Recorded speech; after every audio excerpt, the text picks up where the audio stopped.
Today on Redbeard's Overthunk Junk, I cook in the rain. Camo takes a nap, and I'm recovering from driving a Ford. Oh man, that was rough. Hey guys, Redbeard here. Look, I'm sure y'all been bored all week, man. I ain't been around. I ain't putting out any content. No, we haven't been bought out by a corporate subsidy or anything like that, subsidiary. We're still working at it, but I've been in North Dakota all week, so I've been up there trying to get all the coolest sights you can get from North Dakota, and I've got them compiled here. We're going to edit that in. It's pretty breathtaking. I got to tell you, I was very surprised. The timing of the trip worked out, and I was up there just in time to see both of North Dakota's trees in full fall foliage. So pretty impressive.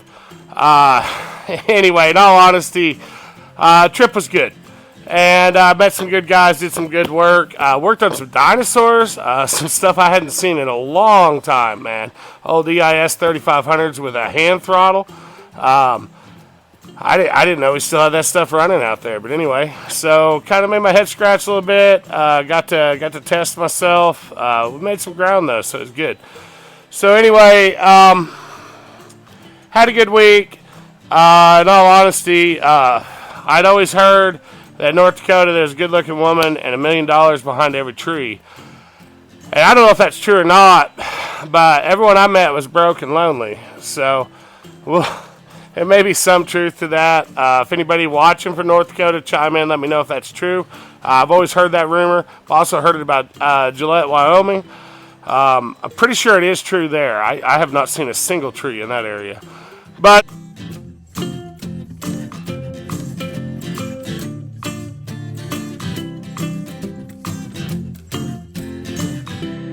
anyway, guys, I got home last night by midnight. Got to the house around midnight. Anyway, no issues. Went out today, picked up a few things. I misread a coupon on the harbor. I'm a glutton for the harbor.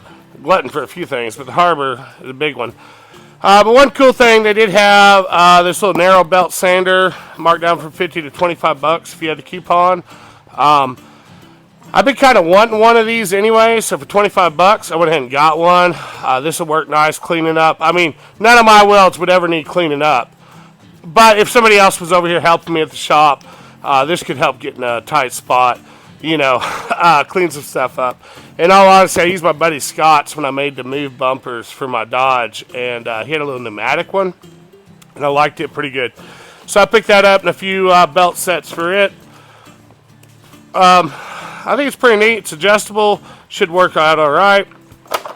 The other day I did get some new tip holders for my welder. I'm running the 220 Vulcan, a multi-process. It's really been great. I have enjoyed it so far.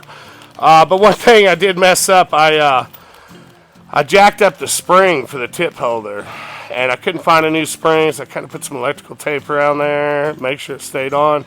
But on eBay, I did find an aftermarket company selling the new tips with the springs. So I got 5 of these for like $20. Fair enough. It's my fault I screwed it up. So got that picked up a little lift strap. Don't know that I needed it, but like I said, misread a coupon. That was 30% off everything under $20. It was one item. So I might have bought more stuff than I really needed to. I thought I was getting a deal. I got some more ratchet zip ties. Can't be overthunk junk without zip ties.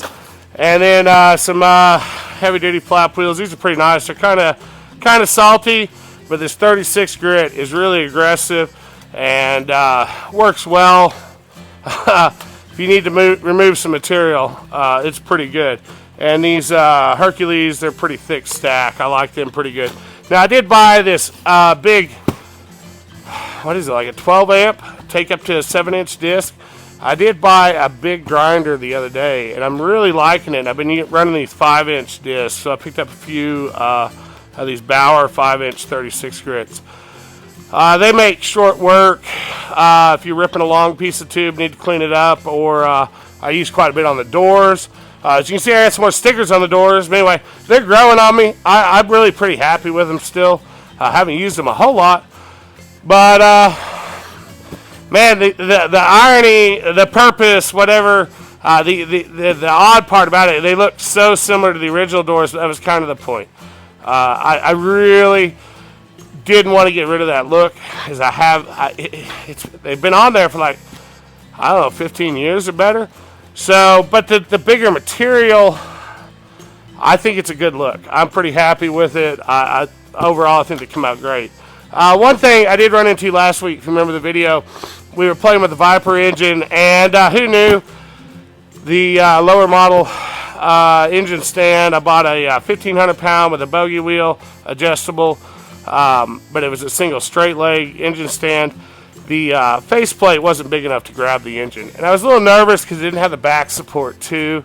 So I picked up the big Dayton with the crank reel gear driven rotisserie setup, and it's got the back supports and the two fold down legs similar to a cherry picker, and I thought that would give me more clearance so when I rolled the engine everything would fit. Now I may still have to modify that backing plate to bolt it up. I think that's still probably going to have to happen, but the good news is, even if I do have to go that route, I feel that it's going to be more secure on the engine stand. I like the way this one's set up, and for the members, it was on sale like $60 off today. So hopefully it's worthwhile. Felt nice in the store. It's got adjustable pads on the legs. You can actually level the engine up while you're working on it. And if we do go to do a cam or something like that, that's definitely going to help. But I do have to roll it over and pull the oil pan. That's the crux of all this, right? So I need to roll it over and do an oil pan. I also have to fab up,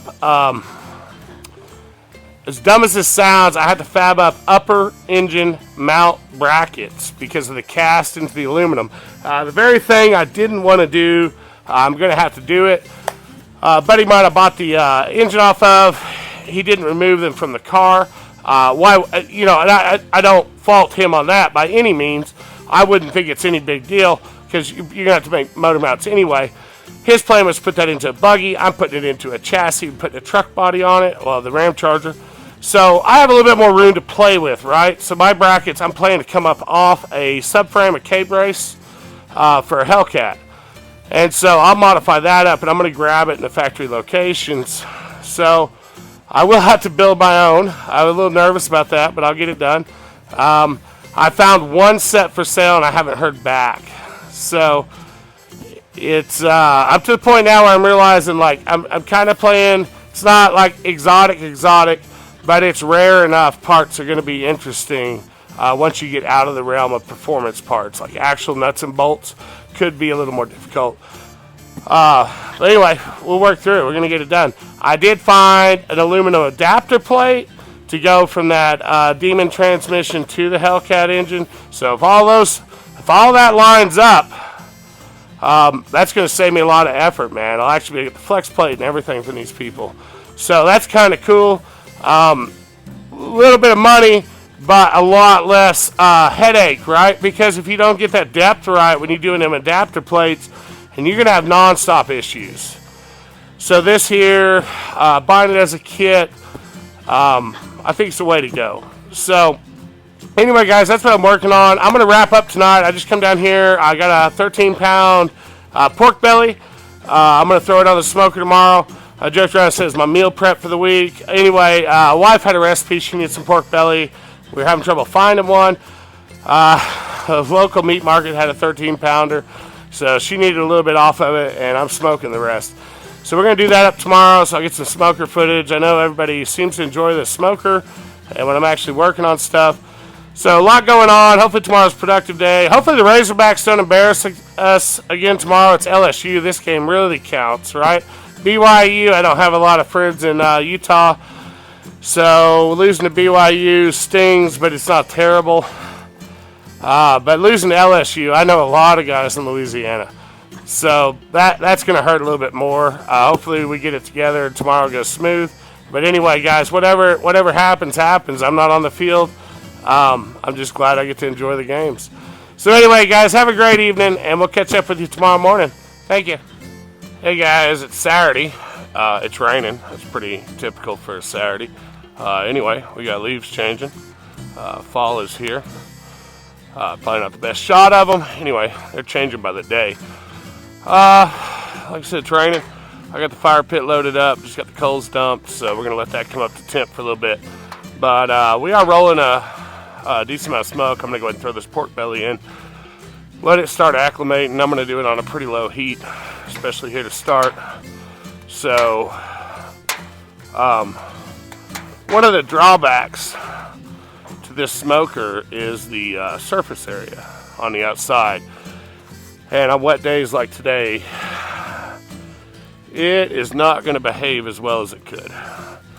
So I'll have to be aware of that. Probably going to eat a little bit more wood than typical. And it's like upper 40s right now, low 50. I think it's like 51 maybe, I don't know. Anyway, look at that. We got that in. I'm going to go ahead and shut the lid here, let that start to cook down. And I'm going to let it cook down quite a ways before I add anything to it.